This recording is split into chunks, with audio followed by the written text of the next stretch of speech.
Hello and welcome to today's webinar. It's going to be a short webinar today, people, really just focusing on the Veeam value proposition.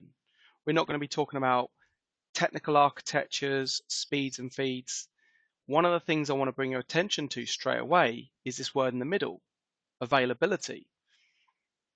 In the past, Veeam may have been an organization that had been straplined with the term backup. I use air quotes, backup. And that is still something that underpins our architecture today. Backup is still something that's very important to what we do.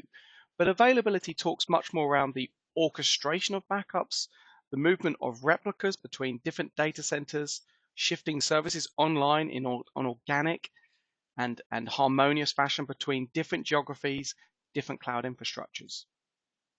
And if we look at this mantra at the bottom, this strapline, any app, any data, any cloud, this really represents the breadth of support that Veeam has for different applications, different services, different platforms, and how we interact with those.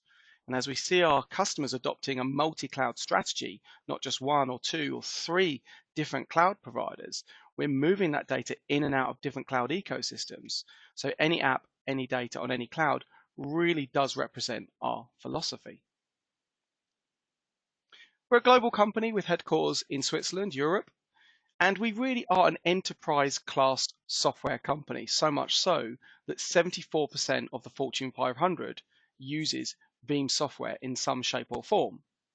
Fortune 500 being an enterprise class band of companies. We have 255,000 customers worldwide, but what's more important there is we have 4,000 net new customers, or over 4,000 net new customers on a per month basis, and that's been steady now for 24 consecutive months. If you're a partner reseller listening to this webinar, it shows you there's a massive gulf of opportunities out there for new labels, new customers coming on board that aren't using Veeam by today's standards. And we also have a net promoter score of 73. This is 3 times the average industry standard. So last year it was somewhere in the 60s, high 60s. It's now bumped up to 73. And if you compare us to someone like Southwest Airlines, an airline in the US that's well known for fantastic customer service and impeccable airline service, they score 62. So with us at 73, we're just a touch behind Apple. And we have 87% renewal rate on our support. Typically, our software is bought on a perpetual basis, but at the end of that term, customers don't have to buy more support from us. We don't hold a gun to their head. But 87% of our customers do renew their support, and that's because they want to keep that support framework from Veeam. They want to be able to have the luxury of having Veeam support at arm's length to be able to pick up the phone and say, I'm deploying this new application and I want to make sure I'm putting it in the right configuration, or maybe I want the latest update or patch, so on and so forth. So having 80% of your customer base continuing to renew their support on a year-by-year basis is a really high number.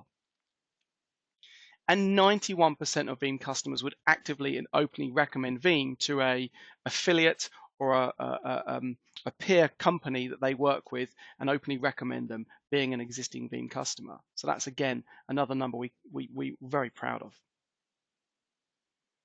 And we haven't done all of this by ourselves. You know, we've had a lot of help along the way through our alliances. These alliances are where we've either got a technology dovetail, where our software is integrating with their technology stack. For example, let's just pick one of these at random, Pure Storage. We have an open API integration with them that allows us to harmoniously absorb data from the Pure Storage platforms. It makes the Pure Storage play far more viable, but it also makes the way that Veeam absorbs that data far more healthy and far more streamlined against the applications that are running on the Pure Storage platform. But equally so, our alliance partnerships include the likes of HPE, Hewlett-Packard Enterprise, and NetApp, who actively sell. We're on their resell list. So they have HPE salespeople selling Veeam on their price book. So if you didn't already know, HPE actually have competitive products to Veeam in their SKU codes. So we actually are sold by HPE against competitive products. It's such a great accolade to have HPE going into their opportunities and saying, let's bring Veeam into the table because we know Veeam will really make our solution offering far more healthy and more viable. But that's the same with Cisco, Dell EMC, and Microsoft. So hats off to our alliance partnerships, because that's really helped us pave that way of success. So why Veeam? If we look at the analyst reports, it all looks very similar. What we're looking here on these infographics is really anything in the top right-hand corner shows the ability to execute and the ability to actually reflect how effective your product and your organization is. And you can see we've highlighted there that Veeam typically is in the top right-hand corner of all of the analyst reports, whether that be IDC, Ovum, or Gartner. If we look at the Gartner one, some of the neighboring labels that we sit alongside have been around for 20, 30 years. Us ourselves, we were founded in 2006. So we're just a touch over 10 years old now, and we've managed to get right up into that top right-hand quadrant. And by the numbers, some of these were developed by a research company called ESG, Enterprise Strategy Group, a leading IT analyst and research strategy firm. They developed and executed a survey in 2017 across private, public, and enterprise organizations in 24 different regions. So these numbers really help us understand why there is a momentum towards using Veeam and some of the compelling scenarios in which we've complemented an organization's data protection strategy. So first and foremost is something we call the availability gap. This is the gap between what the users demand for uninterrupted access to services and what the business and IT can actually deliver. 82% of those organizations deemed they indeed had something referred to as an availability gap. The protection gap is the limitation those companies suffered actually being able to protect their data. And this might be something silly as they can't protect a particular application maybe once per day. So that slips to every 48 hours. Then it goes from every 48 hours to once a week because backups tend to have a very heavy overhead. So if you're protecting something on a weekly basis, it means you've got the susceptibility to lose a week's worth of data should you suffer loss of data. The sheer lack of availability really represents the stifling effect that an immature data protection strategy has on the company's innovation, their ability to move forward and keep up with their competitors. But where it gets interesting is that with those organizations that had adopted Veeam, they state that they had retained 91% of their SLA goals using a Veeam solution. 54% recognize an improvement in backup reliability. This is simply whereby customers using a legacy solution discover on restoring data that it's either unreliable or in an inconsistent state, utterly useless to the organization. And then finally, this was brought down to a monetary value of circa $1 million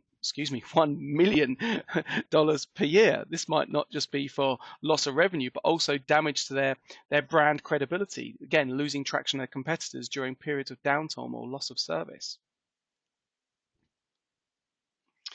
So I really want to touch on how Veeam is implemented and which areas of the market we penetrate into. And I'll start off first and foremost talking about on-prem. This is almost where we've come from, organizations that own their own private data center or they have their own infrastructure, maybe something as humble as just an office block. They have a server room and some services they run in their own standard cabinets, okay?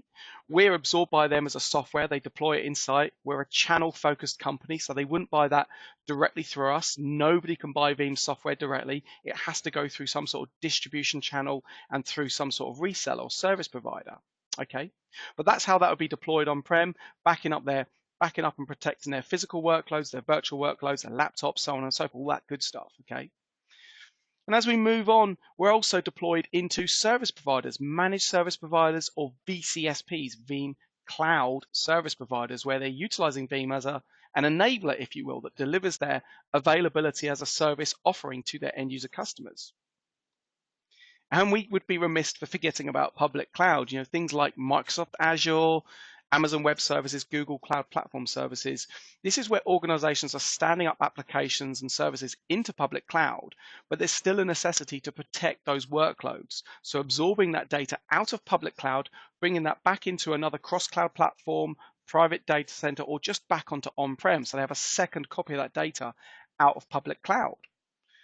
But equally so, if you're back to our traditional customer, our on-prem customer, you might be looking at extending your backup scope into public cloud, maybe using a container or some sort of repository inside public cloud that acts as a target for backups. You don't want to store your backups on-prem anymore. You actually want to move them into public cloud. So public cloud actually acts as a target for our backups, for our replicas to live into, so that customers can use that as an extension of their own infrastructure.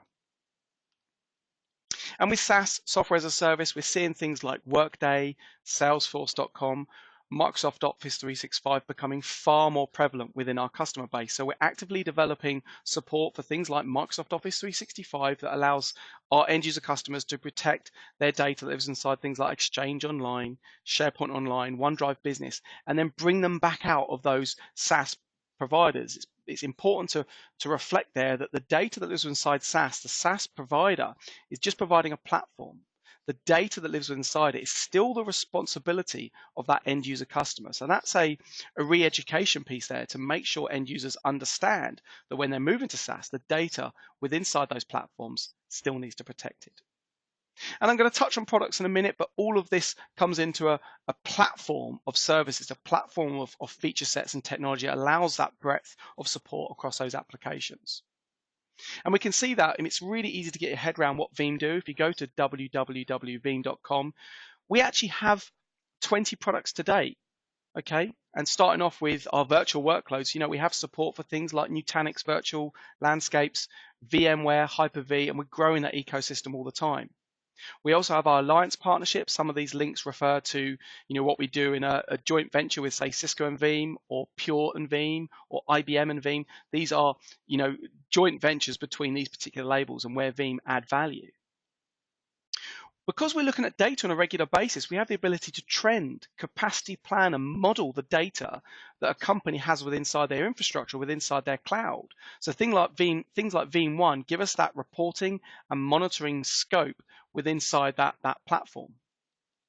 And we have a ton of community tools, freeware that our community can download. Things like Microsoft Office 365 backup for organizations that have 10 or less users. Freeware that allows them to protect their environment on a limited basis, limited scope, easily downloaded from the Veeam.com website. And as I mentioned, we have a healthy ecosystem of VCSPs, cloud service providers that use Veeam as an enabler to provide their services outwards to their end users. And then we're talking there again about the platform. The platform really is the overarching entity that has the hooks into all these different applications. And finally, don't forget, we support virtual, cloud, and physical workloads. So that might be a server, it might be a hardware architecture, it might be something as primitive as a laptop. So we have agents that can be deployed into things like Linux, into Microsoft Windows, but also things like Solaris Oracle or IBM AIX. So really, that was a quick value proposition. I wanted to make that very brief, give you a quick overlay of Veeam from a high-level perspective. Any more questions, please don't hesitate to contact me, or if not, go to www.veeam.com and capture more information. Thank you for your time.